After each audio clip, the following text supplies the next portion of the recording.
बड़ा शानदार कोट लिखा हुआ है, हम अपनी जिंदगी के अधिकतर फैसले ना मेरे भाई दूसरों पे ही ज्यादा डिपेंड करके लेते हैं, है ना।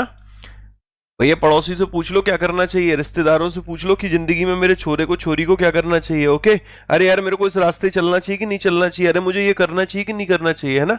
ये चलता नहीं चलता। उसके बाद लाइफ में ना क्या होता है कि जब आप इस तरीके से पूछे हुए रहे भी होते ना, तो मन में एक अंदर से एक डाउट आ जाता है कि यार मैं कर पाऊंगा कि नहीं कर पाऊंगा। ये सिर्फ ये कैसा होता है ना कि आप लोग जब डिस्ट्रैक्टेड होते हो, जब कहीं ना कहीं मेरे भाई इधर उधर कहीं ना कहीं आपका मन अलग तरीके से मेरे दोस्त परफॉर्म कर रहा होता है, ठीक है, नॉन परफॉर्म कर रहा होता है।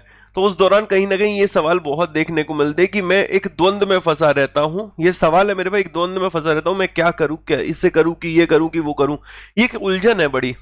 तो मैं हमेशा कहता हूं कि अपने ऊपर जब आपको कॉन्फिडेंट होता है ना, तो ये उलझनें सारी दूर हो जाती हैं। जब आपको अपने ऊपर, जब आपने कहीं ना कहीं बढ़िया तरीके से कुछ ना कुछ तैयार कर रखा होता है, तो आपको कॉन्फिडेंट होता है कि मैं बढ़िया कर ले जाऊंगा। इसको आप लोग खुद समझ सकते हो। Doubt kills more dreams than failure ever kill, failure ever will. Okay, मैं पहले भी काफी दफा बता चुका हूं, अब भी फिर दोबारा से कहूंगा, अपने पर ट्रस्ट रखो, अपने पर ट्रस्ट रखो, अपने पर मेरे भाई सेल्फ ट्रस्ट रखो। वो सेल्फ कॉन्फिडेंस की मैं बात ही नहीं कर रहा, मैं कॉन्फिडेंस की बात नहीं कर रहा, अपने पर ट्रस्ट रखो। पहले अपने पर ट्रस्ट करना सीखो। हम लोग कहीं ना कहीं एक्सपेक्ट करते हैं कि भाई दूसरों से कि भाई हम पर लोग ट्रस्ट करें। पहले आप खुद पर ट्रस्ट करना सीखो। आप कर सकते हो, आप करके दिखाओगे। जब आप ऐसे ट्रस्ट करते हो ना, तो आपका कॉन्फिडेंस बिल्ड होता है। कॉन्फिडेंस बाद में आता है, पहले ट्रस्ट आता है। तो ट्रस्ट करो, फिर कॉन्फिडेंस बिल्ड होगा। देन फिर एक चीज हमेशा याद रखना कि मन में डाउट मत आने देना। मन में डाउट तब आएगा जब कहीं ना कहीं होमवर्क नहीं होगा। तो एक काम कर लेना कि जब भी डाउट मन में आए तो उस पर काम कर लेना, उस पर काम कर लेना मेरे भाई। मैं इतनी गारंटी दे रहा हूं कि जिंदगी में आप कभी भी ना, कभी भी ऐसा कुछ भी नहीं है जो नहीं पा सकते। आप हर चीज वो पा सकते हैं आप जो चाहते हैं, बशर्ते उसके लिए उतनी मेहनत करें जितनी जरूरी है, और उस दौरान उन चीजों को अवॉइड करें जो जिन्होंने उसको पाने के लिए उस दौरान किया था। तो वो यही हमेशा कहते हैं कि मन में डाउट मत आने दो, अपने ऊपर ट्रस्ट रखो, कॉन्फिडेंस बिल्ड करते रहो, पॉजिटिव माइंडसेट से आगे बढ़ते रहो। चीजें शायद अभी नहीं होंगी, बट कभी ना कभी तो होंगी, बट होंगी जरूर। ओके, सो गुड मॉर्निंग, सत श्री अकाल, जय श्री राधे। स्टार्ट करें, चलिए। आज रमन मैग्सेसे अवार्ड, एशिया का नोबेल प्राइज इस अवार्ड को कहा जाता है, एशिया का नोबेल प्राइज। और रमन मैग्सेसे अवार्ड में बांग्लादेश से भी हैं, पाकिस्तान से भी हैं, इंडोनेशिया का कुछ है यहाँ पर, मतलब और भी बहुत कुछ है। किन किन को मिला है रमन मैग्सेसे अवार्ड, कब ये इंस्टीट्यूट हुआ, 2019 में किनको दिया गया था, कोई एनडीटीवी के हैं, 2018 में भी किसी को दिया गया था, उनका नाम भी इंपॉर्टेंट है। तो सारी चीजें मिला जुलाकर अच्छी है, सब कुछ ध्यान से देखते हैं। ओके, अब जरा देखो मेरे भाई, रमन मैग्सेसे अवार्ड ये एक एशिया का प्रीमियर प्राइज है। रमन मैग्सेसे पुरस्कार एशिया का प्रमुख पुरस्कार है, क्लियर है। दूसरा मेरे भाई एशिया अवार्ड आ गया एक, तो ये हाईएस्ट ऑनर है, recognises greatness of spirit shown in selfless service to people of Asia. मतलब कि एक सर्वोच्च सम्मान है, एशिया के लोगों के लिए निस्वार्थ सेवा में दिखाई गई भावना की महानता को मान्यता देता है। मतलब एशिया के क्षेत्र में, एशिया के जो लोग हैं उनके लिए किए गए कार्य के लिए ये यहां पर एशिया का जो प्रीमियर प्राइज है, हाईएस्ट ऑनर है, इसका नाम है रमन मैग्सेसे अवार्ड। इस अवार्ड का नाम रमन मैग्सेसे साहब के नाम पर पड़ा था। और ये रमन मैग्सेसे है कौन है सर? ये थर्ड प्रेसिडेंट है रिपब्लिक ऑफ फिलीपींस के। वर्ल्ड वॉर 2 के बाद जो रिपब्लिक ऑफ फिलीपींस या फिलीपींस देश है, उसके जो तीसरे राष्ट्रपति हैं, उनके नाम पर रमन मैग्सेसे अवार्ड का नाम यहां रखा गया था। इस प्राइज को 1957 में, अप्रैल 1957 में मेरे भाई इंस्टीट्यूट किया गया, एस्टैब्लिश किया गया था।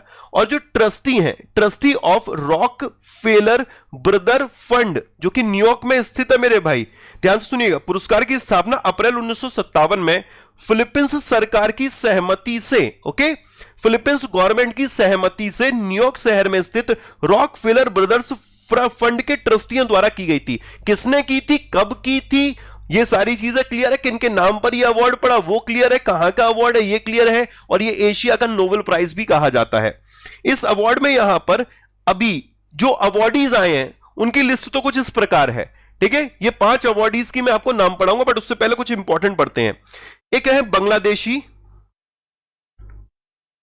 बांग्लादेशी वैक्सीन साइंटिस्ट और micro finance pioneer from Pakistan. तो एक पाकिस्तान से और एक यहां पर बांग्लादेश से हैं। इन दोनों को जो 5 रिसिपेंट रहे रमन मैग्सेसे अवार्ड के, उनमें इनको यहां पर शामिल किया गया। कहने का मतलब यह है कि इन्होंने ये कह दिया कि 5 अवॉर्डीज है, 5 में एक बांग्लादेश से है और एक पाकिस्तान से है। जो पाकिस्तान से है वो माइक्रो फाइनेंस पायनियर है और जो बांग्लादेश से है वो वैक्सीन साइंटिस्ट है। यहां पर ये बात करी और इसको कहा है कि ये मेरे भाई एशियन वर्जन है नोबेल प्राइज का।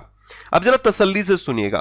फिर दौसी कादरी, ओके, फिर दौसी कादरी फ्रॉम बांग्लादेश, यहां पर आपको दिख रहे फिरदौसी कादरी फ्रॉम बांग्लादेश, मोहम्मद अमजद साकिब फ्रॉम पाकिस्तान, ये रहे Mohammad Amjad Saqib from Pakistan, and Indonesia का एक मेरे दोस्त इन्वेस्टिगेटिव जर्नलिज्म के लिए वॉचडॉग, इसका नाम है वॉचडॉग, ओके, ये एक हो गया। चौथा यहां पर एक पर्सन आ गया फिलीपींस के Roberto balloon, okay, Roberto balloon ये रहे, और अमेरिकन स्टीवन मुनकी ये रहे मेरे दोस्त। तो हमारे को तो सिर्फ नेम ही पकड़ के चलने, 5 नेम याद रखने हैं, उसके अलावा कुछ नहीं करना आपको, समझ रहे हो मेरे दोस्त? आपको सिर्फ नेम याद करने, अपने लिए नेम इंपॉर्टेंट बनेगा, गलती से स्किप मत कर देना, एक क्वेश्चन पक्का है यहां पर। अब जरा कुछ देखिएगा, जो रविश कुमार है भारत के एकमात्र मेरे दोस्त सबसे बेहतरीन जो जर्नलिस्ट है, ठीक है, सत्यवादी, बिल्कुल कंप्लीट सत्यवादी रविश कुमार साहब जो इंडियन जर्नलिस्ट हैं, इनको 2019 में रमन मैग्सेसे अवार्ड से नवाजा गया था। इसलिए सत्यवादी मैं इनको यहां पर कहता हूं, भले वो मतलब किसी भी तरीके की पॉलिटिक्स करते हैं, क्या मतलब कुछ भी करते हो, जर्नलिज्म करते हैं, लेकिन बंदा मुद्दे वो उठाता है जो बाकी कोई नहीं उठाता, ठीक है। चलो मान ली 100 में से 90 मुद्दे सरकार के अगेंस्ट में उठा रहा है, वो एक अलग चीज है, लेकिन 10 मुद्दे ये वो उठाते हैं, जैसे कभी प्रोटेस्ट वगैरह भी होता है या स्टूडेंट के लिए भी आते हैं, तो ये एक चैनल है जो कि सबसे पहले आके लड़ता है। तो उसी के लिए यहां पर कह सकते हैं कि हाँ, एक बहुत बेहतरीन काम के लिए रविश कुमार को 2019 में रमन मैग्सेसे अवार्ड से नवाजा गया था। 2018 की बात करते हैं यहां पर, सोनम वांगचुक एक एजुकेशनल रिफॉर्मर फ्रॉम लद्दाख, और भारत बदवानी, दोस्त ये क्वेश्चन पुराने उठाएगा, मैं 200% बोल रहा हूं, ये पुराने क्वेश्चन उठाएगा जहां पर इंडियन का नाम आया होगा। तो 2019 में उठा लेना रविश कुमार, 2018 में सोनम और भारत, ठीक है, सोनम वांगचुक और भारत वतवानी, इनको सम्मानित किया जा चुका था और ये एग्जाम में क्वेश्चन आ भी चुका है, ओके। तो यह हमारे लिए हुआ रमन मैग्सेसे अवार्ड कंप्लीट। और भी कुछ होगा तो मैं मेरे भाई एडिशनल तौर पर एमसीक्यू में तुम्हें बता दूंगा। अब आगे बढ़ते हैं। ये पाकिस्तान के जो भाई साहब हैं मोहम्मद अमजद साकिब, उनके बारे में यहां पर बोला था कि इन्होंने एक माइक्रो फाइनेंस प्रोग्राम अखुवत है इसको शुरू किया था। और ये कदरी जी के बारे में भी यहां पर बोल दिया था कि लिवरपूल यूनिवर्सिटी यूके है, वहां से इन्होंने डॉक्टरेट, तो ये देखो पढ़ लेना, ये मेरे लिए इंपॉर्टेंट नहीं, मेरे लिए इंपॉर्टेंट ये है यहां पर इनके 5 के नेम, कब से स्टार्ट हुआ और जो इंडियन आए उनके नेम। नेक्स्ट आगे बढ़ते हैं अगला। अब जरा आते हैं बिम्स्टेक पे मेरे दोस्त। बिम्स्टेक यानी कि इसकी फुल फॉर्म पूछी गई है बिम्स्टेक की, bay of Bengal initiative for multi sectoral technical economic cooperation. Bay of Bengal initiative for multi sectoral technical economic cooperation 7 देशों का एक संगठन है, बांग्लादेश के ढाका में इसका मुख्यालय है और इसकी एक मीटिंग रही है और उस मीटिंग की बात करते हैं, उसको इंडिया ने होस्ट किया है। तो India has hosted 8th meeting of agricultural expert of BIMSTEC country. बस बात खत्म। बिम्स्टेक कंट्रीज के एग्रीकल्चर जो एक्सपर्ट हैं उनकी 8th जो मीटिंग रही थी इंडिया ने होस्ट किया है। क्लियर दोस्त? नेक्स्ट आगे देखिए, जो इस मीटिंग में भारत की तरफ से मतलब जो भारतीय दल का जिन्होंने नेतृत्व किया वो थे त्रिलोचन मोहपात्रा। असल में Trilochan Mohapatra Indian council of agriculture research के डायरेक्टर जनरल भी हैं, ICAR के, और इसके साथ साथ वो department of agriculture research and education में बतौर सेक्रेटरी भी हैं।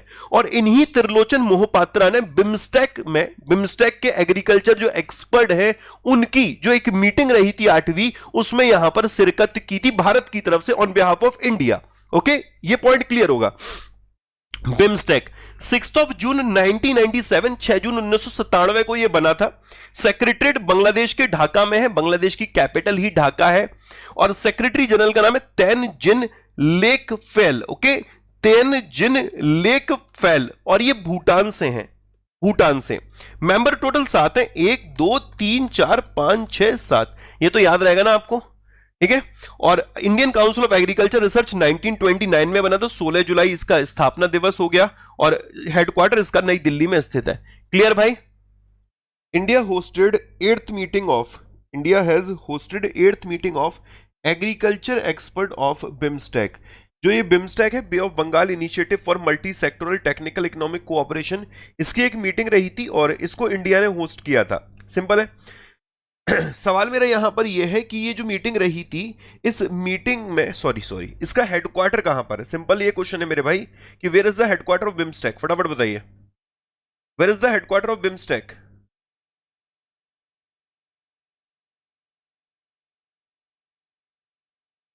कल यार बड़े मेरे को मैसेज आया, अरे सर आपने बिम्स्टेक का हेडक्वार्टर गलत पढ़ा दिया है, गलत पढ़ा दिया, गलत पढ़ा दिया। मैंने कहा शायद हो सकता है भाई गलत पढ़ा दिया होगा, मैंने एक और बार क्रॉस वेरीफाई किया तो मेरे भाई इसका हेडक्वार्टर बांग्लादेश के ढाका में ही है, ठीक है, बांग्लादेश के ढाका में। और जो ये सार्क है, south Asian association for regional cooperation, इसका हेडक्वार्टर नेपाल के काठमांडू में है। इसका हेडक्वार्टर बिम्स्टेक का ये आपका बांग्लादेश के ढाका में है, ठीक है। तो south Asian association for regional cooperation Nepal के काठमांडू में, बिम्स्टेक हेडक्वार्टर बांग्लादेश के ढाका में। क्लियर है? जिनेवा में तो यार बहुत सारे हैं, जैसे कि अभी स्टॉप टीवी पार्टनरशिप बोर्ड हम लोगों ने पढ़ा था, स्टॉप टीवी पार्टनरशिप बोर्ड, आपको याद है ना, मैंने ये पढ़ाया था कि मनसुख एल मंडाविया को इसका हेड बना दिया गया है, जो अपने health and family welfare minister हैं मनसुख एल मंडाविया, इनको स्टॉप टीबी पार्टनरशिप बोर्ड का हेड बना दिया गया। और स्टॉप टीबी पार्टनरशिप बोर्ड का हेडक्वार्टर जिनेवा में है। जिनेवा में किसका हेडक्वार्टर नहीं है? WHO world health organisation, ILO international labour organisation, okay, WTO world trade organisation, WMO world meteorological organisation, WIPO world intellectual property organisation, ISO international standard organisation, international organisation of standardisation, या UNHCR United Nation high commissioner for refugee, okay, United Nation office on, या you कह सकते हैं United Nation office for disaster risk reduction, UNDRR, ITU news में भी रहा था अभी ये, international telecommunication union, okay, ITU, UN UNCTAD United Nation conference on trade and development, okay, world economic forum, इन सभी के हेडक्वार्टर कहां पर है? आपके जिनेवा में स्थित है। कहां पर? स्विट्जरलैंड के जिनेवा में। फ्रांस के पेरिस में किस किस का हेडक्वार्टर है? हम लोगों ने अभी रिसेंट में यूनेस्को भी पढ़ा था, काफी न्यूज में रहा था।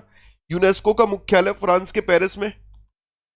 FATF financial action task force का हेडक्वार्टर फ्रांस के पेरिस में।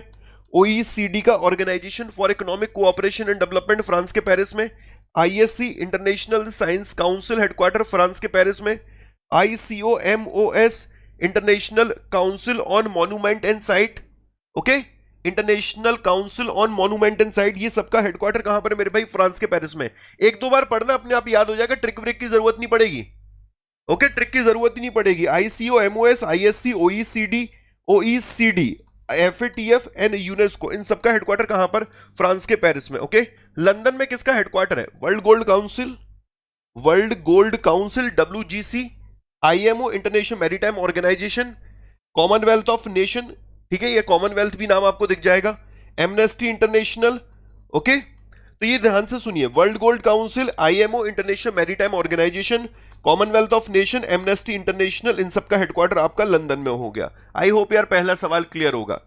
Who has received International Lifetime Achievement Award in Neurosurgery conferred by American Association of Neurological Surgeon? तो किसको American association of neurological surgeon द्वारा प्रदान किया गया न्यूरोसर्जरी में इंटरनेशनल लाइफटाइम अचीवमेंट अवार्ड मिला है? तो आंसर बनता है यहां पर ऑप्शन नंबर 3, बसंत कुमार मिश्रा को इस सम्मान से सम्मानित किया गया है। ओके सर, गिनी को भी दिया गया, बेटा गिनी वाले मैंने MCQ सेट नहीं करे, उसका कंटेंट मेरे पास लिस्ट में नहीं है, ओके। तो मेरे पास जो लिस्ट यहाँ पर कंपाइल है, उस लिस्ट में भी मेरे पास ये डेटा है, और इसकी लिस्ट में तुम लोगों को दे दूंगा, कल दे दूंगा, उसमें थोड़ा करेक्शन करके और थोड़ी चीजों और ऐड करके बाकी सारी चीजें भी मैं तुम लोगों को यहाँ पर दे दूंगा। मेरा सिंपल सा सवाल आप लोगों से जो है उसका आंसर दो, बसंत कुमार मिश्रा के अलावा। यहाँ पर जरा बाकी के ऑप्शन देखना, बाकी के ऑप्शन उठाकर देखो यहाँ पर। इसमें सबसे पहले तो उठा लो शेख मुजीबुर रहमान को। असल में हम लोगों ने एक अवार्ड बढ़ा था, that was Gandhi peace prize, Gandhi peace prize, okay. और गांधी पीस प्राइज जो 2020 का दिया गया है, ये बांग्लादेश के शेख मुजीबुर रहमान को, शेख मुजीबुर रहमान। और 2019 का भी इंपॉर्टेंट बनता है, ये ओमान के कबूस बिन सैयद अल सैयद, ओके। तो ओमान के कबूस बिन सैयद अल सैयद को 2019 का, 2020 का बांग्लादेश के इस गांधी पीस प्राइज जो दिया गया है शेख मुजीबुर रहमान को, शेख मुजीबुर रहमान। ताहिरा कुतुबुद्दीन बहुत इंपॉर्टेंट नेम है, इनके तो सिर्फ फर्स्ट इंडियन ओरिजिन पर्सन है जिनको 15th शेख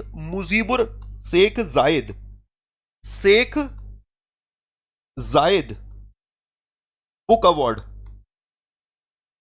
ओके, तो शेख जायद बुक अवार्ड से नवाजा गया है, शेख जायद बुक अवार्ड से ताहिरा कुतुबुद्दीन को 15th शेख जायद बुक अवार्ड से नवाजा गया। फर्स्ट इंडियन ओरिजिन पर्सन है जिस बुक के लिए नवाजा गया, उसका नाम है अरबिक ओरेशन।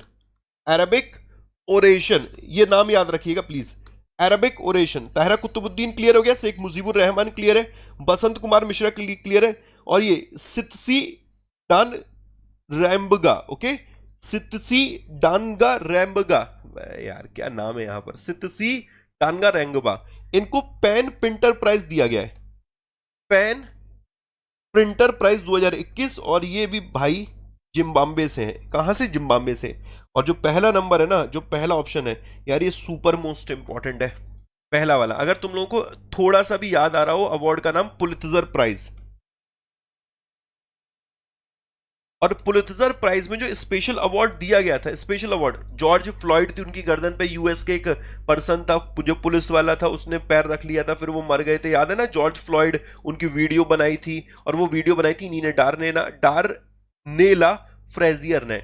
और इन्हीं को मेरे भाई एक स्पेशल, इसी कैटेगरी में पुलित्जर प्राइज में स्पेशल कैटेगरी बनाई थी, एक स्पेशल अवार्ड एंड सिटेशन, इस सम्मान से सम्मानित, इस कैटेगरी से सम्मानित किया था। ठीक है, अब आते हैं, देखो अब जरा एक और एक्सरसाइज का नेम समझना है। रशिया में एक एक्सरसाइज होगी, और इस एक्सरसाइज का नाम है, मैं तो इन एक्सरसाइज को नई नई इस बार बहुत देखने को मिल रही हैं, इट इज जेपर्ड 2021। और ये बायलेटरल नहीं है, ये मल्टीलेटरल एक्सरसाइज है। मल्टीलेटरल मतलब इसमें मतलब विभिन्न देश पार्टिसिपेट करेंगे, मतलब मल्टी, यूं कह सकते हैं कि जैसे बायलेटरल 2 देश हो गए, यूनिलेटरल 1 हो गया, ट्राइलेटरल 3 हो गए, ठीक है, कोऑर्डिनेशन आ जाते हैं तो 4 देश इसमें पार्टिसिपेट कर रहे हैं। अब जब इससे ज्यादा भी पार्टिसिपेट कर दे तो फिर हम बोलते हैं मल्टीलेटरल एक्सरसाइज है। वैसे 4 में भी आएगा तो अभी मल्टीलेटरल एक्सरसाइज ही हम लोग बोल देते हैं। तो ऐसे में याद रखना कि रशिया के निजनी में एक एक्सरसाइज रहेगी जेपर्ड 2021, और इसमें जो इंडियन आर्मी है उनका 200 पर्सनल है, वो यहां पर पार्टिसिपेट करेंगे। बस मेरे लिए इंपॉर्टेंट बनेगा जेपर्ड 2021 रशिया के निजनी में होगा, और इसमें इंडिया पार्टिसिपेट करेगा। रशिया के साथ भारत की 2 एक्सरसाइज होती हैं, एक का नाम है इंदिरा और एक का नाम है एविया इंदिरा। एक बेटा इंदिरा और दूसरे का नाम है एविया इंदिरा, एविया इंदिरा और इंदिरा। ओके, नेक्स्ट आ गया अगला, ध्यान से देखिएगा। वर्ल्ड कोकोनट डे हम लोग कब ऑब्जर्व करते हैं? वर्ल्ड कोकोनट डे हम लोग कब ऑब्जर्व करते हैं? विश्व कोकोनट दिवस, विश्व नारियल दिवस किस दिन मनाया जाता है? ठीक है, तो आंसर बनेगा मेरे भाई ऑप्शन नंबर 2 यहां पर 2 सितंबर को। 2 सितंबर को हम लोग वर्ल्ड कोकोनट डे मनाते हैं। ओके, वर्ल्ड कोकोनट डे हम लोगों का कब ऑब्जर्व किया था? 2 सितंबर को हम लोग वर्ल्ड कोकोनट डे मनाते हैं। जब जरा इसके अलावा बाकी की डेट पर जरा डेज देखिए कौन कौन से डेज मनाए जाते हैं, जरा गाइस ध्यान से समझिएगा। 10 अगस्त को हम लोग मनाते हैं वर्ल्ड बायोफ्यूल डे, ये मैंने आप लोगों को अभी पढ़ाया था, वर्ल्ड बायोफ्यूल डे, प्लस इसी के साथ वर्ल्ड लायन डे, ये भी आपका इसी दिन ऑब्जर्व होता है। 12 अगस्त को वर्ल्ड एलिफेंट डे और international youth day, world elephant day, international youth day. Okay, 20 अगस्त को वर्ल्ड मॉस्क्यूटो डे, विश्व मच्छर दिवस जिसको हम लोग बोलते हैं। ओके, या यूं कहें वर्ल्ड मॉस्क्यूटो डे आपका कब आता है? 20 अगस्त को। 30 अगस्त को डे ऑब्जर्व किया जाता है international day for people of African descent, पहली बार ऑब्जर्व किया गया ये international day for people of African descent. Clear है भाई? अफ्रीकन डेस्केंट, ये आपको याद रख के चलना है। तो एक बार जरा रिवीजन कर लेते हैं। 20 तारीख को कौन सा डे रहा? World mosquito day. 2 सितंबर को अपना वर्ल्ड कोकोनट डे। 30 अगस्त को अफ्रीकन डेस्केंट डे। ओके, 10 अगस्त को वर्ल्ड बायोफ्यूल डे और वर्ल्ड लायन डे, और 12 अगस्त को world elephant day, international youth day.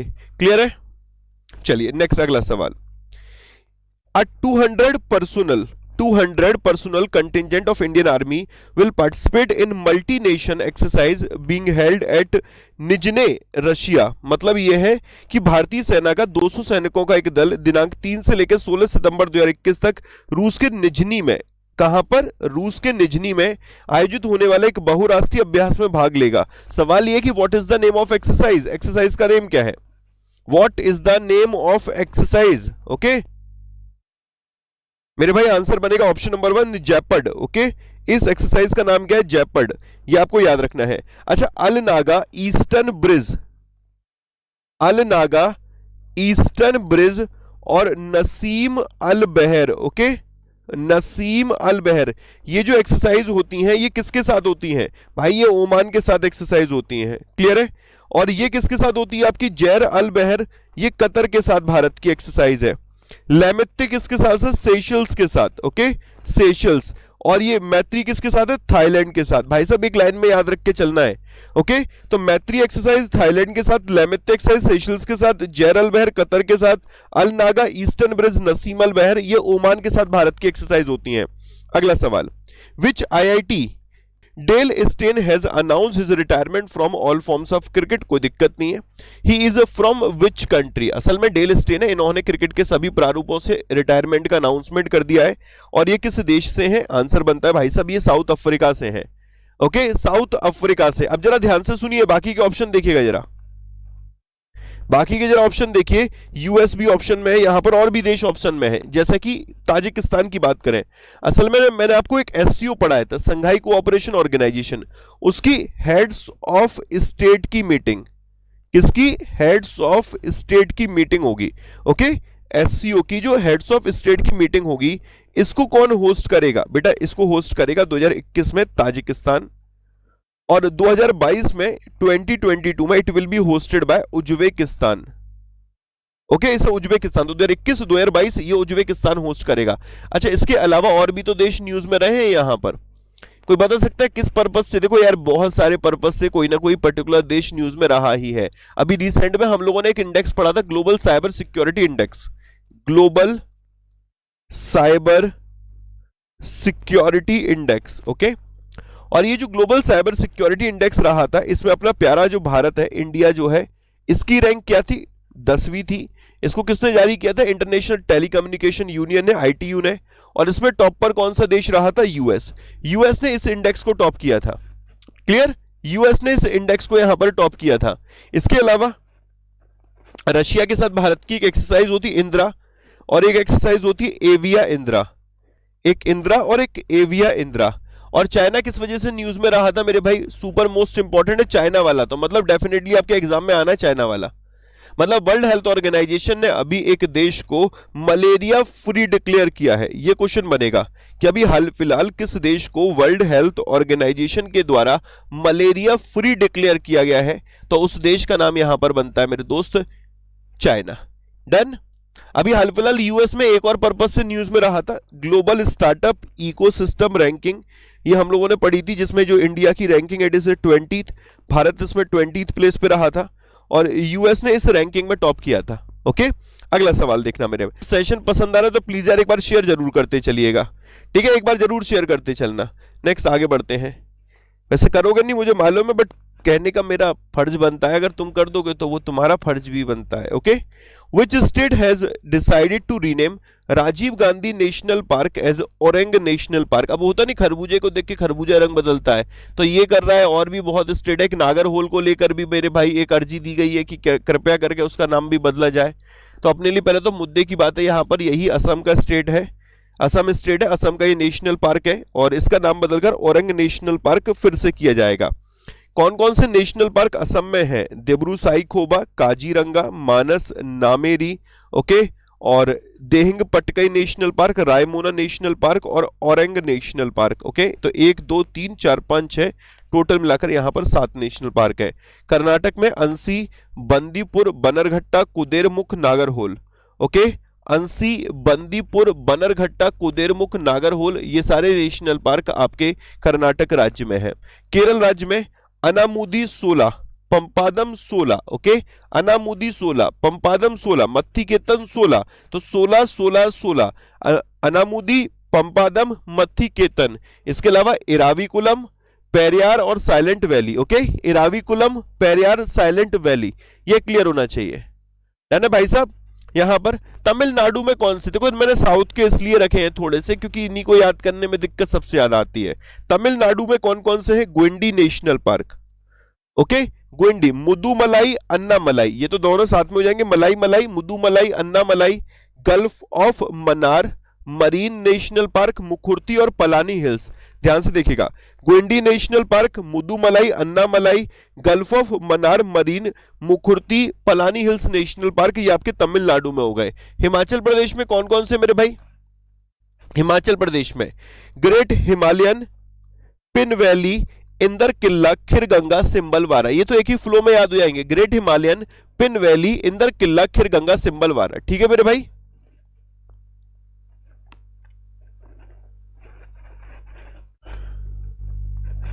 एक बात समझना, आप लोग अगर नेशनल पार्क को लेकर बड़े टेंस हो कि नहीं यार कैसे याद करें, इतने सारे कैसे याद होंगे, तो भाई साहब ये तो लिमिटेड है। अगर वाइल्ड लाइफ सेंचुरी पे आओगे तो उसको लिए टेंशन लो। इसमें तो पता है कि भाई असम में 7 है तो एक साथ याद करने, 5 है तो याद करने, यहाँ बेटा 6 है तो याद करने। यहाँ पर मेरे दोस्त 1 2 3 4 5 6, यहाँ पर तो ऐसे करके तो ज्यादा देर नहीं लगेगी, एक दो बार पढ़ते रहेंगे याद हो जाएगा। नहीं याद हो रहा है कोई दिक्कत नहीं बेटा, देखो तुम अपने पर लोड मत लो, मैं तुम्हें फिर बोलता हूं अपनी सेहत का बिल्कुल ख्याल रखो। जहां पर अगर 2 4 5 नंबर की बात आ रही है वहां पर छोड़ देना, बिल्कुल दिमाग मत ज्यादा लगा रहे, दिमाग में जोर मत देना। तुम यार भाई साहब सब नन्हे मुन्ने से हो, और अगर अपनी सेहत का ख्याल नहीं रखोगे तो कैसे चलेगा मेरे भाई। तो 2 4 5 नंबर के चक्कर में अपनी सेहत मत खराब करना, दिमाग में लोड मत देना, ठीक है। उसको अनयूज ही हमें मैक्सिमम रखना है। तो जहां पर 2 4 5 नंबर की बात आएगी तो प्लीज यार मेरे भाई अपनी सेहत का ख्याल रखना, इस तरीके के टॉपिक को छोड़ देना, ओके, ध्यान रखना। नेक्स्ट, धर्मेंद्र प्रधान, इन्होंने 61st जो फाउंडेशन डे रहा था एनसीईआरटी का, इसको किस दिन मेरे दोस्त संबोधित किया था? सिंपल है ये भी भाई, एनसीईआरटी का भी डे रहा था, इसको किस दिन संबोधित किया गया था? जैसे हम लोग ऑप्शन देखते हैं, 14 अगस्त को क्या आता है? पार्टीशन हॉरर रिमेम्बरेंस डे, तो इस दिन तो नहीं था। 13 अगस्त को आता है वर्ल्ड ऑर्गन डोनेशन डे, इस दिन भी नहीं था। 26 अगस्त को वीमेन इक्वलिटी डे आता है, इस दिन भी नहीं था। 19 अगस्त को वर्ल्ड ह्यूमैनिटेरियन डे आता है और वर्ल्ड फोटोग्राफी डे आता है, इस दिन भी नहीं था। अपना आंसर बनता है एनसीईआरटी की जब स्थापना हुई 21 सितंबर को, जब से उसने ऑपरेशनल हुई तब से मेरे उस दिन को हम लोग फाउंडेशन डे के रूप में बनाते हैं, और इस वर्ष कौन सा रहा था? 61st। धर्मेंद्र भाई की बात करें मेरे भाई, एजुकेशन मिनिस्टर है और skill development and entrepreneurship minister है धर्मेंद्र सर। और इसके अलावा याद रखना राज्यसभा एमपी फ्रॉम उड़ीसा नहीं है, नहीं है, नहीं है, नहीं है, नहीं है, नहीं है। कल भाई साहब कमेंट फिर भी आया एक कि सर आपको नहीं पता उड़ीसा से ही है।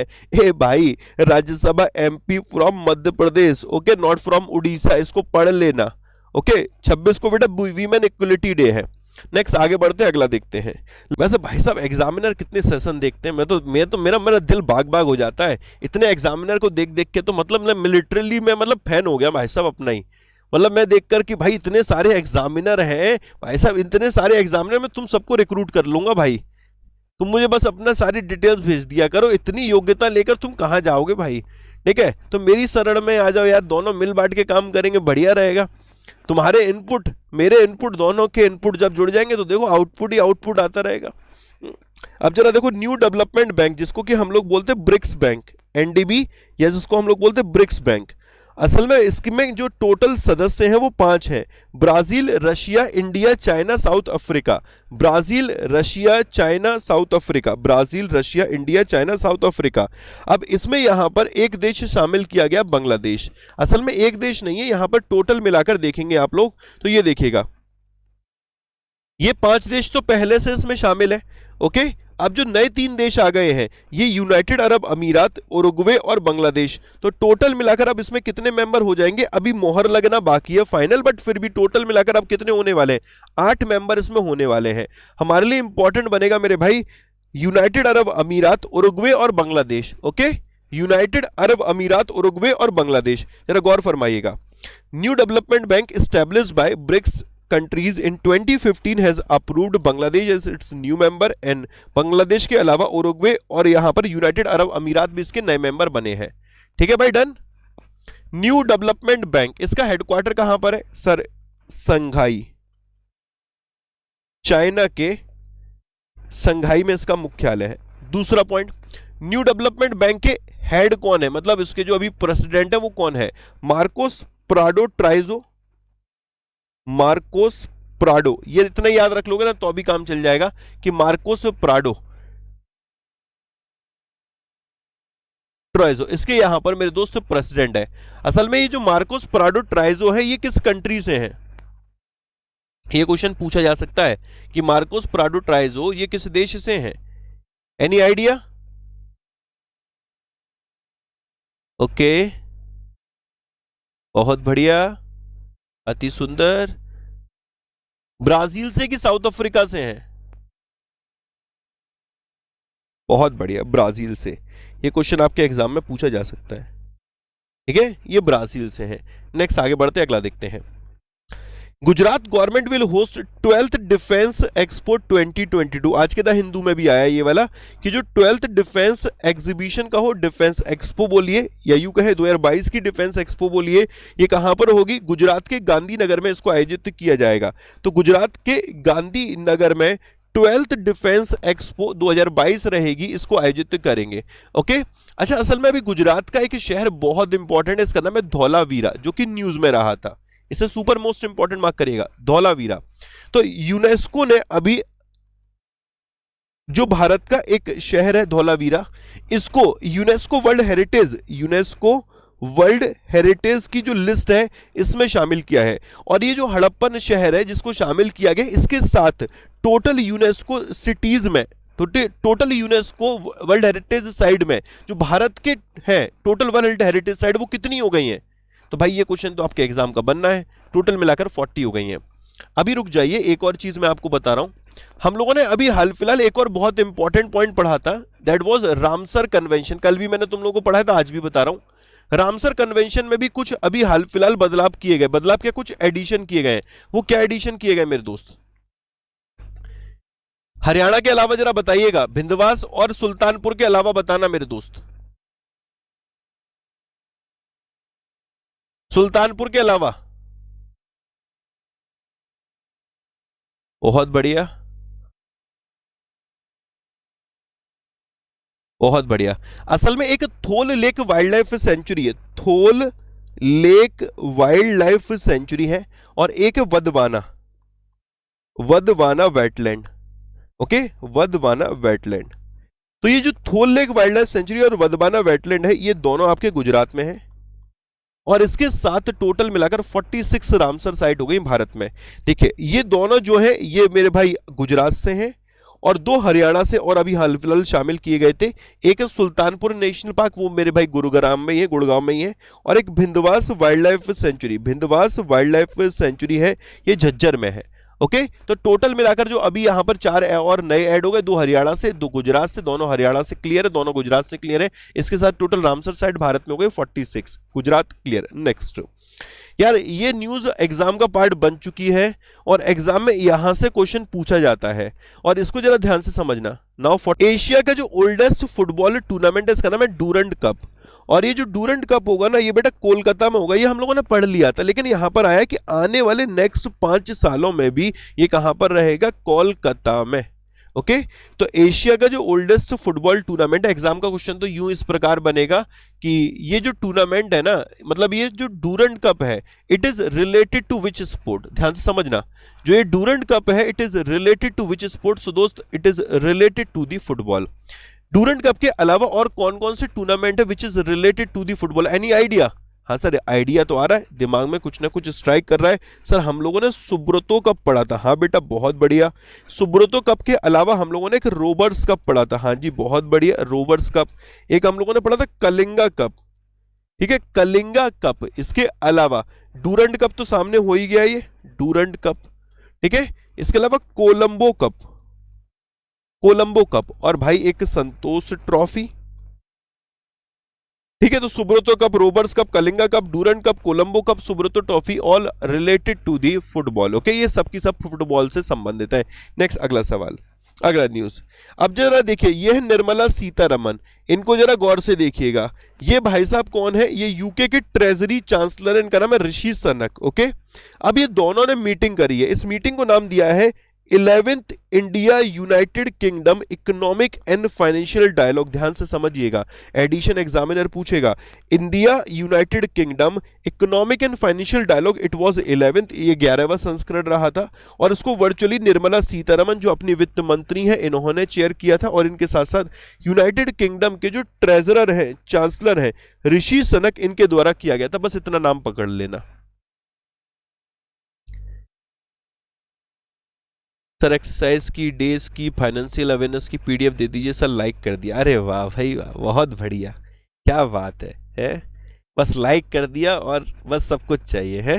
वाह भैया बहुत बढ़िया, क्या मोहब्बत है तुम लोगों की है। मैंने वॉरियर 8.0 ले रखा है, पीडीएफ डाउनलोड नहीं हो रहे हैं। आपसे क्वेरी भी पूछी थी मैंने। अच्छा बहुत बढ़िया, दरबार लगाऊंगा बेटा, लगाऊंगा जल्दी दरबार लगाऊंगा। ठीक है अभी पढ़ लो, ठीक है, जनता दरबार लगेगा उसमें सारी समस्याओं का निवारण करूंगा, अभी पढ़ लो जरा। ओके, लाइक कर दीजिएगा। Oscar actor leading role. Next सीखिएगा अगला सवाल। न्यू डेवलपमेंट बैंक, जिसको आप लोग एनडीबी के नाम से जानते हैं, ब्रिक्स बैंक के नाम से जानते हैं, established by BRICS countries in 2015 has approved Bangladesh as its new member। ठीक है, what is the name of other member? मतलब देखो ब्राजील है, रशिया है, इंडिया है, चाइना है, साउथ अफ्रीका, ये इसके मेंबर हैं ब्रिक्स के। ओके, न्यू डेवलपमेंट बैंक के। अब इसमें यहां पर बांग्लादेश को भी मेंबर बना दिया। दो और देश हैं जिनको कि मेंबर बनाया गया है। हरी अप गाइस, फटाफट बताइए, दो अदर कंट्री कौन कौन सी जिनको कि यहां पर मेंबर बनाया गया? बहुत बढ़िया,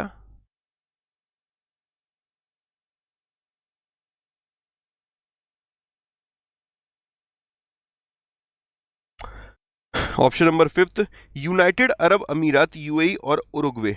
ओके, यूएई और उरुग्वे, यहां पर ये नाम और याद रख के आपको चलने हैं। अच्छा, अभी हाल फिलहाल एक देश न्यूज में रहा था, इसका नाम है सिंगापुर। ये किस पर्पज से न्यूज में रहा था? काफी पर्पज से, इंडेक्सेस में भी टॉप किया है इसने, भारत की इसके साथ एक्सरसाइज भी रही थी। बट इसके अलावा और कौन कौन से रीजन है जिस वजह से सिंगापुर न्यूज में था?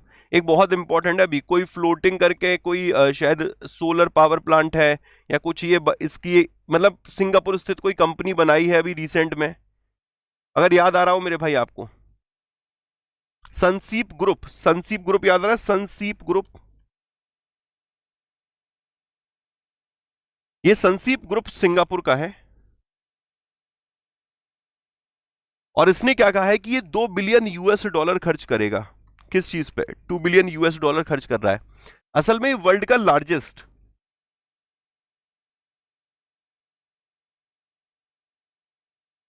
वर्ल्ड का लार्जेस्ट फ्लोटिंग सोलर फार्म बना रहा है। ओके, और ये कहां पर बन रहा है? ये भी इंपॉर्टेंट है अपने लिए, इंडोनेशिया में, इंडोनेशिया के बाटम में। और ये जो बना रहा है, जो कंपनी बना रही है, इसका नाम सनसीप ग्रुप है। और सनसीप ग्रुप के द्वारा ये जो बनाया जा रहा है, ये इंडोनेशिया में बनाया जा रहा है। बस इतनी बात को याद रख के चलना, इसके अलावा दिमाग नहीं लगाना। बांग्लादेश रिलेटेड तो काफी न्यूज है, बट उसके अलावा आप लोग सिर्फ इतना याद रख लीजिए एक्सरसाइज अभी, कि बांग्लादेश के साथ दो एक्सरसाइज होती हैं, एक संप्रति और एक बोंगो सागर। ये दो एक्सरसाइज आपको बांग्लादेश के साथ देखने को मिलती हैं। ओके, एक संप्रति और एक बोंगो सागर। देखो तरीका सीख लो भाई, कोई भी देश आए उससे रिलेटेड फैक्ट सारे के सारे रिवाइज कर लिया करो उसके साथ साथ। ठीक है, नेक्स्ट अगला सवाल। Which countries prime minister form मिन चिन will visit India at the end of 2021? 2021 के अंत में किस देश के प्रधानमंत्री फाम मिन चिन भारत का दौरा करेंगे? किस देश के प्रधानमंत्री? एक नंबर में पूछता है प्रधानमंत्री वगैरह। ओके, आंसर बनता अपना ऑप्शन नंबर सेकंड, वियतनाम। अब जरा हंगरी देखना, मैंने आपको पढ़ाया था 2023 की जो वर्ल्ड एथलेटिक्स चैंपियनशिप है, वर्ल्ड एथलेटिक्स चैंपियनशिप। ओके, ये जो चैंपियनशिप है इसको कौन होस्ट करेगा? 2023 की जो वर्ल्ड एथलेटिक्स, ठीक है, वर्ल्ड एथलेटिक्स चैंपियनशिप है, इसको हंगरी के बुदापेस्ट में आयोजित किया जाएगा, जो इसकी कैपिटल है। हम लोगों ने पढ़ा था 2024 का कोपा अमेरिका, जो कि फुटबॉल से संबंधित है, कोपा अमेरिका, इसको कौन होस्ट करेगा? इक्वेडर। इक्वेडर 2024 का कोपा अमेरिका होस्ट करेगा। ठीक है, ओमान रिलेटेड हम लोगों ने एक FIH वर्ल्ड कप पढ़ा था, वैसे अभी ICC का भी वर्ल्ड कप ओमान में भी होने वाला है, ओमान और UAE में।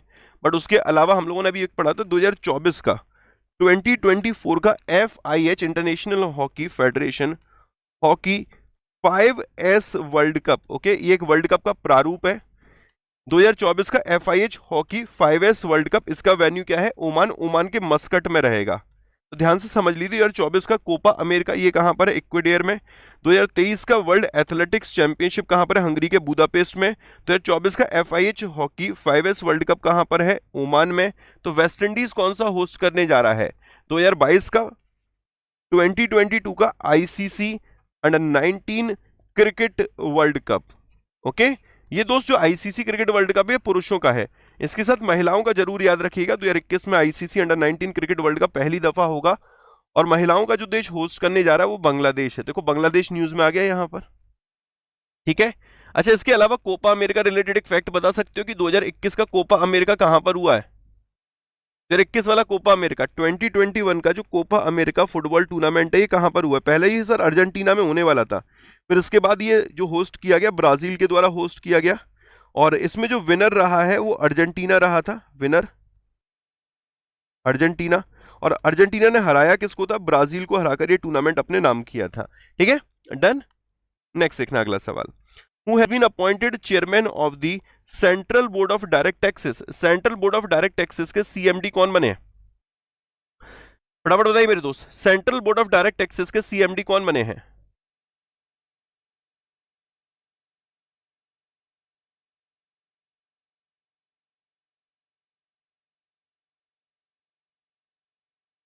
बहुत बढ़िया, अपना नाम बनता है यहां पर जेबी मोहपात्रा, ये नाम भी अपने लिए इंपॉर्टेंट बनेगा। अच्छा, जेबी मोहपात्रा के अलावा बाकी के नाम जरा देखिएगा, नासिर कमल, यार ये तो मुझे लग रहा है कल भी मैंने शायद ये बता दिया था, ये रिपीट हो गया है। नासिर कमल, इसका रिवीजन तो काफी टाइम से हो रहा है। Director general of bureau of civil aviation, okay, director general of bureau of civil aviation, okay, bureau of civil aviation, ये नाम जरूर याद रखना।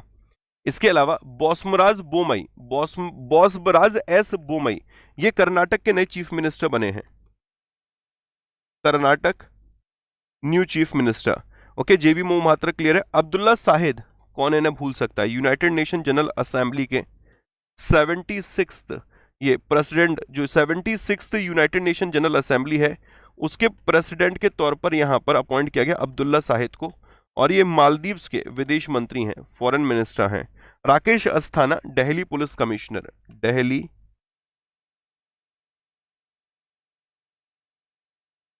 पुलिस कमिश्नर, ठीक है भाई, डन, यहां तक क्लियर होना चाहिए। नेक्स्ट अगला सवाल, वीकली करंट अफेयर बताता हूं भाई, वीकली और पैरालंपिक दो में से एक चीज में आज, एक वीकली और पैरालंपिक में से दो चीजों में से एक चीज में आज 12 बजे कराने जा रहा हूं। तो आज 12 बजे के सेशन में 90% वीकली एमसीक्यू चांसेस है, अगर वो नहीं होता है तो फिर हम लोग पैरालंपिक पढ़ेंगे, ओके। चलिए, तो आज 12 बजे का दिन काफी इंपॉर्टेंट रहने वाला है। अंतर्राष्ट्रीय चैरिटी दिवस किस दिन मनाया जाता है? सुपर मोस्ट इंपॉर्टेंट डे, अंतर्राष्ट्रीय चैरिटी दिवस, इंटरनेशनल चैरिटी डे हम लोग प्रत्येक वर्ष कब ऑब्जर्व करते हैं? हम लोगों ने अभी तक जितने भी सितंबर में डे देखे हैं उसमें एक इंपॉर्टेंट डे रहा था आपका वर्ल्ड कोकोनट डे, और 1 सितंबर से लेकर 7 सितंबर तक, 1 सितंबर से लेकर 7 सितंबर तक नेशनल न्यूट्रिशन वीक रहा, और 2 सितंबर को रहा था वर्ल्ड कोकोनट डे, और 5 सितंबर को मनाते हैं हम लोग international day of charity, okay, international day of charity. इसके अलावा 9 अगस्त को आता है नागासाकी डे, और इसी दिन आता है वर्ल्ड ट्राइबल डे, जिसको हम लोग विश्व आदिवासी दिवस नहीं बोलते हैं, वर्ल्ड ट्राइबल डे, ओके, विश्व आदिवासी दिवस, ये हम लोगों का कब मनाया गया? 9 अगस्त को, ओके। 14 अगस्त को मोस्ट इंपॉर्टेंट डे है partition horror remembrance day, partition horror remembrance day, super most important, mark करिएगा, ओके। क्लियर है भाई यहां तक सारी चीजें? डन यहां तक मेरे भाई?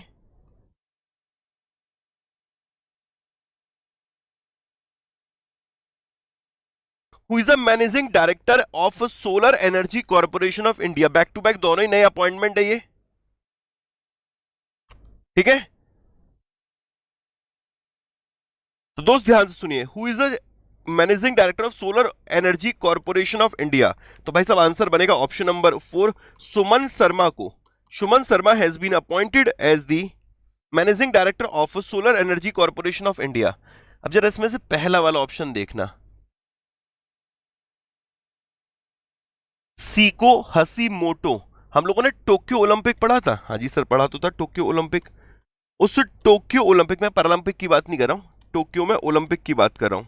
इस टोक्यो ओलंपिक के प्रेसिडेंट का नाम क्या है? प्रेसिडेंट, तो आंसर बनता है भाई यहां पर सीको हसीमोटो, सीको हसीमोटो, सुभाष चंद्र खुंटिया। ये insurance regulatory development authority of India, okay, insurance regulatory development authority of India, इसके चेयरमैन बनाए गए। तो इसके शॉर्ट में हम लोगों को सिर्फ नेम याद रख के चलना है यहां पर कि एस सी खुंटिया। ओके, अगर पूरा ना याद कर पाओ कोई दिक्कत नहीं है कि भाई एस सी खुंटिया को यहां पर क्या बनाया गया है, तो आंसर बनता है इरडाई का चेयरमैन। और सुनीत शर्मा ये रेलवे बोर्ड के एमडी एंड सीईओ बने हैं। ठीक है, CEO, chairman and CEO, Sunit Sharma railway board के सीईओ हैं। सुमन शर्मा क्लियर हैं। आहा क्या बात है, बहुत बढ़िया, अति सुंदर। इस नाम का तो मैं इंतजार कर रहा था। नजहत समीन खान, ये एग्जाम का क्वेश्चन है ना, इसलिए दोस्त किसी ना किसी एग्जाम में तो क्वेश्चन सेट है। United nation human right council, इसका जो प्रेसिडेंट बनाया गया है वो नजहत समीन खान को बनाया गया। ओके भाई साहब, ये क्लियर होना चाहिए। अब बस छोटा सा सवाल मुझे इतना सा बता दो कि Nuzhat Sameen Khan is from which country. Nuzhat Sameen Khan is from which country, फटाफट हरी अप गाइस। भाई Suneet Sharma chairman and CEO है रेलवे बोर्ड के, सिंपल है। सुभाष चंद्र खुंटिया चेयरमैन है insurance regulatory development authority of India के। बहुत बढ़िया, बहुत बढ़िया मेरे दोस्त, ये फिजी से है। कहां से? फिजी। फिजी की कैपिटल है सूबा, करेंसी यहां पर डॉलर चलती है। ओके यार, एक बार शेयर कर दो यार सेशन यार जल्दी से, मतलब करते क्या हो यार तुम लोग, शेयर वेयर भी नहीं करते हो, कर दो यार भाई। Thums Up has partnered with whom for ICC men's T20 world cup 2021। Thums Up ने ICC men's T20 world cup 2021 के लिए किसके साथ पार्टनरशिप करी है? अब सुनिएगा, देखो ये तो हमें क्लियर है कि जो आईसीसी जो वर्ल्ड कप होने वाला T20, ओके, इसमें भी हम लोगों ने 3 चीजें पढ़ी थी, men's, men's and women's. Okay, men's, men's and women's. जो मेंस वर्ल्ड कप है 2021 में होगा, फिर दोबारा men's world cup back to back 2022 में होगा, फिर उसके बाद महिलाओं का नंबर आएगा 2023 में। ओके, जो पुरुषों का वर्ल्ड कप है 2021 वाला, ये ओमान होस्ट कर रहा है, यूएई होस्ट कर रहा है, मतलब ओमान और यूएई में इसका वेन्यू है। 2022 का जो वर्ल्ड कप है 2022 का, इसको अपना ऑस्ट्रेलिया होस्ट कर रहा है। ओके, और तीसरा मेरे दोस्त 2023 का वर्ल्ड कप इसे साउथ अफ्रीका होस्ट कर रहा है। ठीक है, ये तो क्लियर है। साउथ अफ्रीका के एक बॉलर है डेल स्टेन, इन्होंने रिटायरमेंट ले लिया है। अपना आंसर बनता है जसप्रीत बुमराह। ठीक है, तो जसप्रीत बुमराह हैज मतलब यू कह सकते हैं कि Thums Up has partnered with Jasprit Bumrah for ICC men's T20 world cup. Okay, अच्छा अभी इनके साथ एक और पार्टनरशिप की गई थी, किसी का इनको ब्रांड एम्बेसडर भी बनाया गया था। अभी हाल फिलहाल ये किसी ना किसी के ब्रांड एम्बेसडर भी बने थे मेरे भाई। किसके ब्रांड एम्बेसडर बने थे बताइए फटाफट से, किसके ब्रांड एम्बेसडर? कमेंट बॉक्स में आंसर दीजिए। वानी कपूर सर, इनको मैंगो और मिंत्रा का बनाया गया है, मैंगो एंड मिंत्रा। ओके, अच्छा वन प्लस के, बहुत बढ़िया, जसप्रीत भाई साहब को वन प्लस का भी ब्रांड एम्बेसडर बनाया गया। ओके, मैंगो और मिंत्रा के ब्रांड एम्बेसडर का नाम है वानी Kapoor. Kuldeep हांडू fit India movement के ब्रांड एम्बेसडर, वुशु प्लेयर है ये, वुशु चाइनीज मार्शल आर्ट्स हम लोग इसे बोलते हैं, वुशु प्लेयर, और फिट इंडिया मूवमेंट के ब्रांड एम्बेसडर नहीं है। ओके, ठीक है। नेक्स्ट, विराट कोहली भाई साहब की बात करें, इनका तो एग्जाम में क्वेश्चन भी पूछ लिया गया है। अभी रिसेंट में जो पूछा था, ये पूछा था कि वीवो के ब्रांड एम्बेसडर कौन है?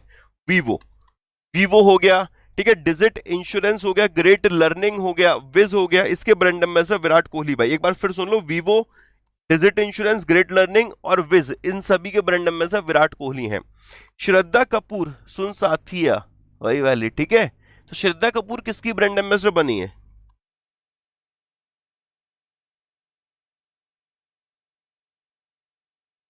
ठीक है, बेला कासा की ब्रांड एम्बेसडर बनी। ओके, बेला कासा की, ठीक है, डन। पीटी में क्वेश्चन आया था, हाँ मेरे दोस्त, पीटी में क्वेश्चन आया था, वीवो, विराट, ठीक है, क्लियर है इतना सभी के? गुजरात हैज लॉन्च वतन प्रेम योजना, क्या बात है मेरे दोस्त। गुजरात ने क्या किया है, जो भी रूरल डेवलपमेंट नहीं है, जैसे रूरल एरियाज हैं, उनके डेवलपमेंट के लिए एक योजना निकाली, इसका नाम है वतन प्रेम योजना। बस मेरे लिए इंपॉर्टेंट क्या बनती है कि स्टेट कोई भी आ जाता है और स्टेट गवर्नमेंट की स्कीम हमेशा से इंपॉर्टेंट बनती है।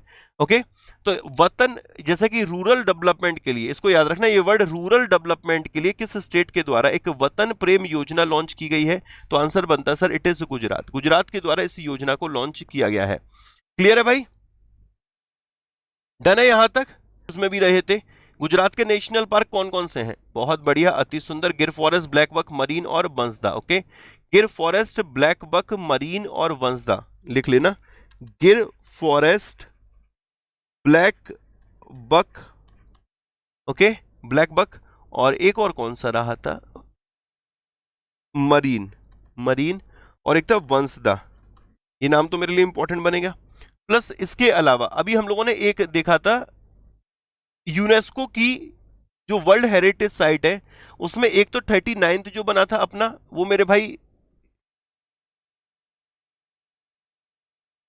तेलंगाना का कोई टेंपल था, ओके, रुद्रेश्वर टेंपल, अगर आपको याद आ रहा हो कि एक तेलंगाना का टेंपल था रुद्रेश्वर टेंपल, ये यूनेस्को की वर्ल्ड हेरिटेज साइट में आया था।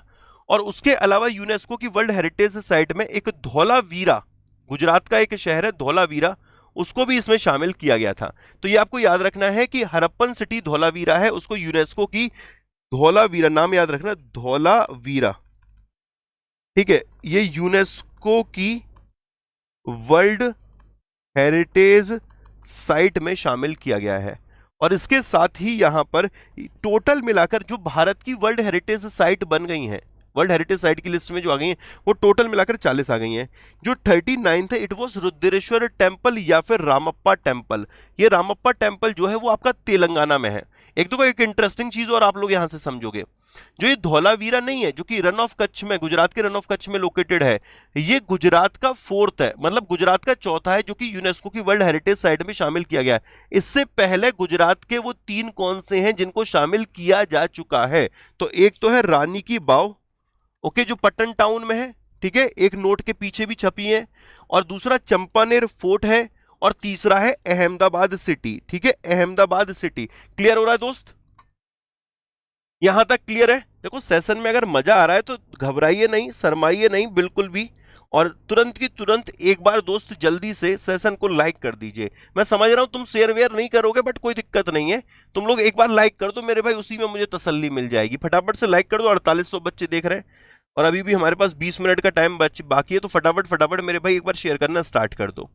Tamil Nadu government plan to set up India first dugong conservation reserve in the Palk Bay, okay. असल में तमिलनाडु सरकार ने पाक खाड़ी में भारत का पहला ड्यूगोंग संरक्षण रिजर्व स्थापित करने की योजना बनाई है। असल में ड्यूगोंग क्या होता है? कॉमनली नोन एज सी काउस, इसको आमतौर पर समुद्री गाय के रूप में जाना जाता है। और यहां पर एक इंपॉर्टेंट पॉइंट यह है कि विच स्टेट गवर्नमेंट, ये क्वेश्चन आएगा, which state government has plan to set up India first dugong conservation reserve, तो आंसर बनेगा तमिलनाडु, ओके। तमिलनाडु के नेशनल पार्क जो साउथ स्टेट के होते हैं उनको याद करने में थोड़ी दिक्कत रहती है। गुंडी नेशनल पार्क, ये वर्ड याद रखना है। मुदुमलाई, अन्नामलाई, मलाई जहां पर भी आ गया मतलब तमिलनाडु, ओके। तो मुदुमलाई, अन्नामलाई, गुंडी नेशनल पार्क हो गया। गल्फ ऑफ मन्नार हो गया, gulf of Mannar marine national park, Mukurthi national park, और पलानी हिल्स नेशनल पार्क। समझ रहे हो मेरे भाई?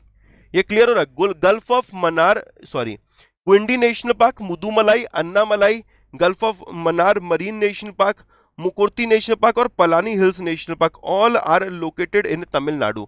जरा मुझे ये बताओ, तमिलनाडु के मुख्यमंत्री अभी हाल फिलहाल बनाए गए, उनका नाम क्या है? What is the name of a new chief minister of Tamil Nadu? ये पढ़ लेना, ये अक्सर हम लोग बड़ा हल्के में लेते हैं, स्टेट के सीएम वगैरह और नॉर्थ ईस्ट के तो काफी हल्के में लेते हैं, और वहां से जब क्वेश्चन बनते हैं तो फिर मेरे दोस्त दिक्कत हो जाती है, अरे सर ये कैसे हो गया, ऐसे कैसे हो गया, ठीक है। एम के स्टालिन मुख्यमंत्री हैं, और बनवारी लाल पुरोहित, बनवारी लाल पुरोहित ये आपके गवर्नर हैं, ठीक है, बनवारी लाल पुरोहित। पुरोहित साहब को अभी एडिशनल चार्ज भी तो दिया गया किसी स्टेट का, किसी स्टेट या किसी यूटी का एडिशनल चार्ज दिया गया बनवारी लाल पुरोहित को, याद आ रहा है कुछ? हाँ सर याद तो आ रहा है, धुंधला धुंधला। पंजाब का और चंडीगढ़ का, पंजाब का और चंडीगढ़ का एडिशनल चार्ज बनवारी लाल पुरोहित को दिया गया, जो कि आपके तमिलनाडु के गवर्नर हैं, और एम के स्टालिन तमिलनाडु के मुख्यमंत्री हैं। Done. 28th edition of Singapore India, 28th edition of Singapore India maritime bilateral exercise SIMBEX concluded, okay. Indian navy was represented by guided missile destroyer INS Ranvijay, okay. इस न्यूज पे आएंगे बेटा। आज 12 बजे के सेशन में आप लोगों को सभी को जुड़ना है। आज 12 बजे का सेशन या तो वीकली एमसीक्यू का होगा, या तो फिर मेरे भाई जैसा मैंने आपको बताया था पैरालंपिक का होगा, लेकिन आज जुड़िएगा जरूर। आज 12 बजे के सेशन में खासा इंपॉर्टेंट होने वाला है, ओके। चलिए अब आते हैं मुद्दे की बात पर। ये हमारे लिए सुपर इंपॉर्टेंट बनेगी। जितनी भी एक्सरसाइज अभी हाल फिलहाल हो रही है ना, उन एक्सरसाइज की लिस्ट उठा लो और उन एक्सरसाइज को एक जगह लिख लो, उनका एडिशन लिख लो, उनका मेरे भाई वेन्यू लिख लो, इन सभी को एक जगह कंप्लीट कर लो। अब आते हैं यहां पर, इसको समझना। भारत और सिंगापुर के बीच में एक एक्सरसाइज अभी हाल फिलहाल आयोजित की गई थी, इसका 28th एडिशन रहा था, और ये लास्ट 3 दिन पहले कंक्लूड की गई है। और इंडियन नेवी का जो एक गाइडेड मिसाइल डिस्ट्रॉयर है रणविजय मेरे भाई, इसको याद रखिएगा, इसके द्वारा रिप्रेजेंट किया गया था। डन, क्लियर है ये?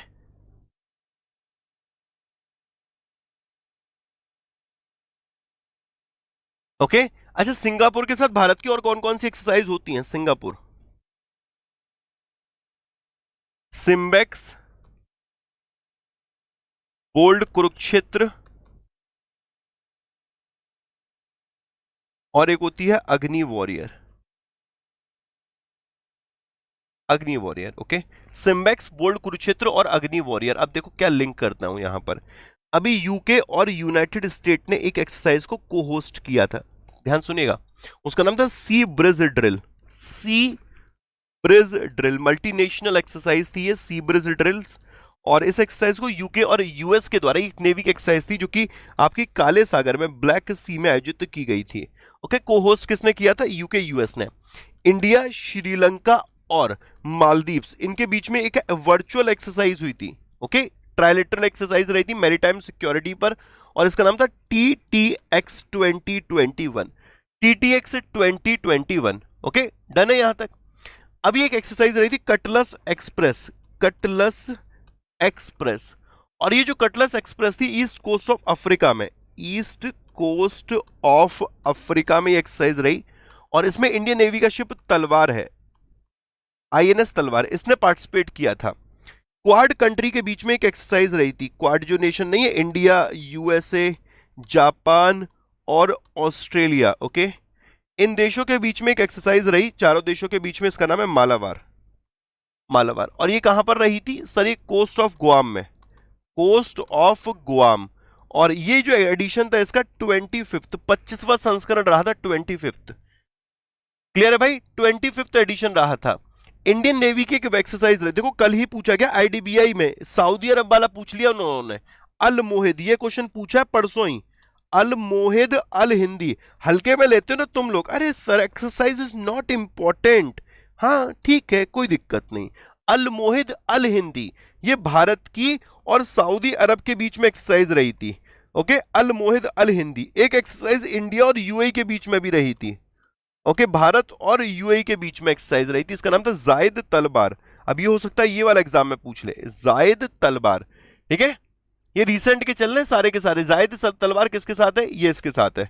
इसके अलावा कॉनकन, ये जो कॉनकन एक्सरसाइज थी ये भारत की ब्रिटेन के साथ है, यूके के साथ है। वैसे यूके के साथ भारत की और भी एक्सरसाइज होती है। कौन कौन सी एक्सरसाइज होती है यूके के साथ? सर यूके के साथ होती है अजय वॉरियर, कॉनकन, और एक अजय वॉरियर, कॉनकन और इंद्रधनुष, ये 3 होती हैं यूके के साथ। और जिसमें कॉनकन एक्सरसाइज अभी हाल फिलहाल आयोजित की गई थी, कहां पर थी? पोर्ट्समाउथ में। पोर्ट्समाउथ। ठीक है भाई साहब, रिवीजन हो रहा होगा, सारी चीजें आई होप सो क्लियर होकर चल रही होंगी आपके, कोई दिक्कत नहीं हो रही होगी ना यहां तक। एक एक्सरसाइज और देखना जो कि आपकी सिंगापुर में रही थी, बट सिंगापुर के साथ नहीं थी ये, मतलब सिंगापुर में रही थी, ये वर्ड याद रखना। ये 20th एडिशन था मिलिट्री एक्सरसाइज, इसका नाम है सी कैट। यूएस ने इसकी अगुवाई की थी, जो इंडियन नेवी है उसने भी पार्टिसिपेट किया था। यूएस नेवी के द्वारा मेजबान मतलब यूं कह सकते हैं कि यूएस नेवी के द्वारा लीड की गई एक सी कैट एक्सरसाइज है, मिलिट्री की एक्सरसाइज है, जो कि सिंगापुर में रही थी। 20th एडिशन रहा था, इसमें इंडियन नेवी ने भी पार्टिसिपेट किया था। एक थी जैर अल बहर। ये जैर अल बहर भारत की किस देश के साथ एक्सरसाइज है? सर ओमान के साथ। ओके, ओमान के साथ एक्सरसाइज है, पार्सियन गल्फ में रही थी। पार्सियन गल्फ, ये वर्ड जरूर याद रखना कि फारस की खाड़ी में, फारसियन गल्फ या फारस की खाड़ी में एक इंडिया और कतर के बीच में एक्सरसाइज रही थी। इस एक्सरसाइज का नाम था जैर अल बहर। क्लियर है? डन यार, कम से कम 7-8 बार रिवीजन करा दिया, अब तो याद हो गया होगा। अगर अब भी याद ना हो तो फिर तो मेरे दोस्त दिक्कत ही दिक्कत है। सर ये 28 है बेटा, 28 है, as per PIB, as per जो अदर वेबसाइट है उनके अनुसार 28 ही है। ओके, नेक्स्ट आगे बढ़ते अगला देखते हैं। केशव देसी राजू, केशव देसी Raju, former union health secretary and grandson of a former president Dr. Sarvepalli Radhakrishnan passed away. He was 66. तो पूर्व केंद्रीय स्वास्थ्य सचिव और पूर्व राष्ट्रपति डॉक्टर सर्वपल्ली राधाकृष्णन के पोते केशव देसी राजू का निधन हो गया। वह 66 वर्ष के थे। इनके नाम में ये वर्ड भी तो जुड़ा हुआ है, फॉर्मर यूनियन हेल्थ सेक्रेटरी। मेरे लिए इस वर्ड की वजह से ज्यादा इंपॉर्टेंट बनेंगे। फॉर्मर यूनियन हेल्थ सेक्रेटरी, इनका भी हाल फिलहाल निधन हो गया। इनका नाम क्या है? सिंपल शब्दों में याद रखना, केशव देसी राजू। ओके, अभी रिसेंट में हम लोगों ने काफी अपॉइंटमेंट देखे थे, लाइक मतलब जो भी सेक्रेटरी के तौर पर, इकोनॉमिक अफेयर सेक्रेटरी अजीत सेठ, अजीत सेठ ये नाम याद रखना है। रेवेन्यू सेक्रेटरी राजस्व सचिव ये थे तरुण बजाज, ये एग्जाम के क्वेश्चन है सारे के सारे, तरुण बजाज। हर्षवर्धन श्रृंगला, ये आपके हर्षवर्धन श्रृंगला, ये आपके फॉरेन सेक्रेटरी हो गए, विदेश सचिव हो गए। Okay, foreign secretary Harshvardhan Shringla. इसके अलावा finance secretary TV Somanathan, Somanathan finance secretary. Okay, TV Somanathan. Ajay Kumar Bhalla, घर घर में है हल्ला, याद है ना बेटा? अजय कुमार भल्ला, घर घर में हल्ला। अजय कुमार भल्ला होम सेक्रेटरी हो गए आपके, ठीक है। जीपी सामंत, ये आपके चीफ स्टैटिस्टिशियन ऑफ इंडिया या MoSPI secretary, chief statistician of India या मॉस्पी सेक्रेटरी हो गए। मेरे भाई एक और देखना, राजीव गौबा, इनका कार्यकाल बढ़ाया गया है अभी। राजीव गौबा अभी इनका जो होम सेक्रेटरी हैं। अजय कुमार भल्ला, इनका कार्यकाल बढ़ा है और राजीव गौबा का कार्यकाल बढ़ाया गया। राजीव गौबा ये आपके cabinet secretary, okay, cabinet secretary हैं। Clear, done? इतना तो क्लियर हो गया को भाई अब तो।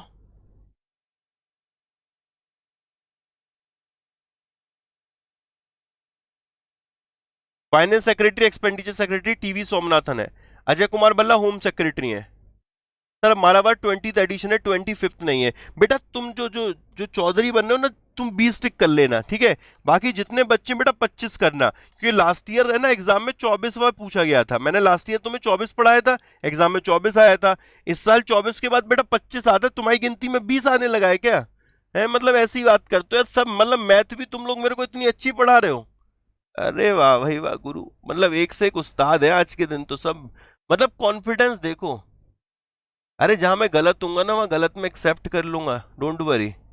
बट जहां नहीं है वहां जबरदस्ती तो गलत मत पैदा करो यार, ठीक है। नेक्स्ट आगे बढ़ते हैं, अगला। In India teachers day is celebrated annually on September 5th। Okay, बढ़िया है। वर्ल्ड टीचर्स डे 5 अक्टूबर को आता है। भारत में टीचर्स डे 5 सितंबर को मनाया जाता है। To mark the birthday of country's former president, scholar, philosopher, Bharat Ratna awardee doctor Sarvepalli Radhakrishnan sir. तो डॉक्टर सर्वपल्ली राधाकृष्णन सर की बात करें, जिनका जन्म 1888 में 1888 में 5 सितंबर को हुआ था। इसी दिन को प्रत्येक वर्ष हमारे यहाँ पर टीचर्स डे के रूप में सेलिब्रेट करते हैं। Doctor Sarvepalli Radhakrishnan former president थे, एक स्कॉलर, फिलोसफर, और इनको भारत रत्न से सम्मानित किया गया था। ओके बच्चे माफ कर दो। हाँ यार माफ तो मैं कर देता हूँ, डोंट वरी। एक से एक तुम तो कुछ भी कभी कभी बोल जाते हो, फिर भी मैं माफ कर देता हूँ। बच्चे है ना बच्चे, बहुत बड़े बच्चे कह के ना, मतलब हमारी जान ले लिया करो। चलो नेक्स्ट देखो, फोन पे की बात करते हो। फोन पे हैज लॉन्च फोन पे पल्स। अब जरा पहले तो इस न्यूज़ को बता दूं उससे पहले, आज प्लीज़ 12 बजे के सेशन को मिस मत करिएगा। आज या तो 12 बजे वीकली एमसीक्यू होगा या फिर मैं आप लोगों के लिए पैरालंपिक कराऊंगा, टोक्यो पैरालंपिक। मेरे लिए आसान पैरालंपिक रहेगा, थोड़ा मैं इसको जल्दी कंपाइल कर सकता हूं रादर देन वीकली एमसीक्यू। तो मोस्ट प्रॉब्लम कि मैं मेरे भाई पैरालंपिक पहले करा दूं, वीकली एमसीक्यू शाम तक करा दूं। तो कोशिश करना आज 12 बजे के सेशन को स्किप मत करना, जुड़िएगा जरूर। ओके, तो फोन पे हैज लॉन्च फोन पे पल्स, या यू कहें फोन पे ने पल्स लॉन्च किया। ये वर्ड याद रखना, फोन पे ने पल्स लॉन्च किया है। It is India's first interactive website with data, insight and trend on digital payment in the country. देखो मेरे लिए मतलब क्या है कि अभी हाल फिलहाल एक इंटरैक्टिव वेबसाइट डेटा के लिए, इंसाइट के लिए, डिजिटल पेमेंट रिलेटेड ट्रेंड के लिए अभी लॉन्च की गई है। इसका नाम पल्स है। और ये किसने लॉन्च किया है? इसे किसने लॉन्च किया? तो इट इज आंसर बनता है यहां पर फोन पे के द्वारा इसे लॉन्च किया गया है। डन, क्लियर है भाई? अब नेक्स्ट देखना, ये शानदार न्यूज़ है। आज के द हिंदू में हम लोग पढ़ रहे थे, आज के नहीं कल के द हिंदू में न्यूज़ पढ़ रहे थे, आज के में तो कुछ खासा था ही नहीं। इसका नाम है इंस्पायर सेट क्यूब सेट। जरा ध्यान से देखो क्या ये इंस्पायर सेट, ये इसको मैं जूम कर देता हूं, जरा देखिए। इंस्पायर सेट 1, ओके, सैटेलाइट ही होगी कुछ। Inspire sat cube sat developed under the international satellite programme in research and education. तो ये इंस्पायर की फुल फॉर्म है international research international satellite programme in research and education. इसके तहत एक यहां पर सैटेलाइट है इंस्पायर सेट 1 क्यूब, इसको लॉन्च किया जाएगा इंडियन स्पेस रिसर्च ऑर्गेनाइजेशन का जो पोलर सैटेलाइट लॉन्च व्हीकल है उसके माध्यम से। ये 10 केजी की एक सैटेलाइट रहेगी। तो जो ये जो स्मॉल सैटेलाइट है जिसका वेट 10 केजी है, इसको अभी लॉन्च किया जाएगा। पोलर सैटेलाइट जो लॉन्च व्हीकल मिशन है इंडियन स्पेस रिसर्च ऑर्गेनाइजेशन का नेक्स्ट, उसके माध्यम से। और किसके तहत इसे लॉन्च किया जा रहा है? तो इस मिशन के तहत इसको लॉन्च किया जाएगा इंस्पायर सेट 1 क्यूब सेट। मतलब सैटेलाइट का नेम पूछता है एग्जामिनर, बहुत उस्ताद है भाई वो, एग्जामिनर नेम पूछ लेगा यहां से, इंस्पायर की फुल फॉर्म पूछ लेगा यहां से, जब लॉन्च होगी और इससे रिलेटेड डेटा होगा वो पढ़ेंगे। एक स्मॉल सैटेलाइट है, मात्र 10 किलोग्राम की है ये, ठीक है। अब जरा याद रख से सुनिए ध्यान से, इंडियन स्पेस रिसर्च ऑर्गेनाइजेशन 1969 में बना था ये। इसका हेडक्वार्टर कर्नाटक के बेंगलुरु में है और चेयरमैन का नाम क्या है? के सिवान इसके चेयरमैन है, ठीक है। डन यहां तक? सर आप मिनिस्टर बताए वक्त गलती कर दो किए हो, अजय सेठ है ना, अजीत सेठ, प्लीज सर करेक्ट। क्या क्वेश्चन बोल रहे हो तुम बार बार? इकोनॉमिक अफेयर सेक्रेटरी, मैंने क्या लिख दिया है? अजय सेठी तो है, अजय सेठी तो पता है क्या? अजीत सेठ बता दिया क्या? जैरल बहर कतर के साथ, अच्छा अच्छा। ओमान बता दी मैंने वो एक्सरसाइज, चलो ठीक है उसे करेक्ट कर ले रहे। अरे गलत भी हो जाती तो मैं नेक्स्ट डे तो करेक्ट कर ही देता हूँ यार, तुम जान ले लेते, कोई स्क्रिप्टेड थोड़ी है ये। स्क्रिप्टेड हो तो यार करेक्शन गलतियां ना हो।